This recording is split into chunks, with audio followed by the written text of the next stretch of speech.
In the past 20 years, there have been three clear instances when India's actions have not only forced its diplomacy out of South Bloc and to the rest of the world, but have been inflection points in its larger foreign policy, forcing India to articulate its way forward. One was the nuclear tests of 1998 and the second, the India-US nuclear deal of 2008.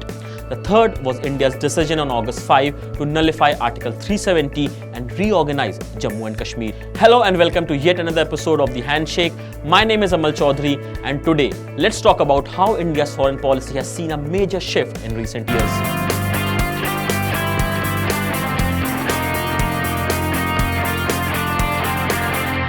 As India's diplomats led by Foreign Minister S. Jaishankar work overtime to convince the world that Indian action would not lead to nuclear war or a Xinjiang-like situation, the new Modi government is also using the opportunity to lay out the contours of its foreign policy this time around. Three developments are helping the Modi-Jaishankar-Doval trio to effect some subtle changes. Modi and Jaishankar's high-octane diplomatic blitz in the US to re-energize the US relationship, the crafting of Wuhan II at Mamallapuram, where Chinese President Xi Jinping had a meeting with PM Modi, and the unexpected opening up of the field in the Afghanistan peace process.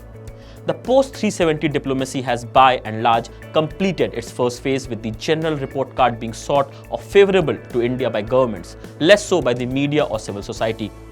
Chinese governments apparently find it much easier to place opinion articles in Western media. Second, the infusion of nationalism into foreign policy is seen as a net positive. Developed countries are stepped in what Jaishankar calls insecure nationalism. In an outstanding speech to the Center for Strategic and International Studies in Washington last week, Jaishankar said, "India in many ways will be a contrary case where I would argue that India is today both more nationalistic but also more internationalist at the same time. I'm not sure that in every part of the world, nationalism means the same thing and leads to the same consequences. To some extent, there could be more other cases like that where a country wants feel more confident about itself." And China has been surprised at India's ability to play the international system for its end, with far less at its command. China's playbook is likely to harden, but India's will too. Pakistan will continue to be used by China by tapping into its insecurities, while India will use its innate political skills to stay nimble and on the go. China might have the best chance of being a superpower, but India wants to tweak the rules of the game to suit 21st century realities and make space for itself. Jaishankar outlined India's Modi 2.0 foreign policy mantras: greater pluralism, pragmatic cooperation, convergence with many, congruence with none.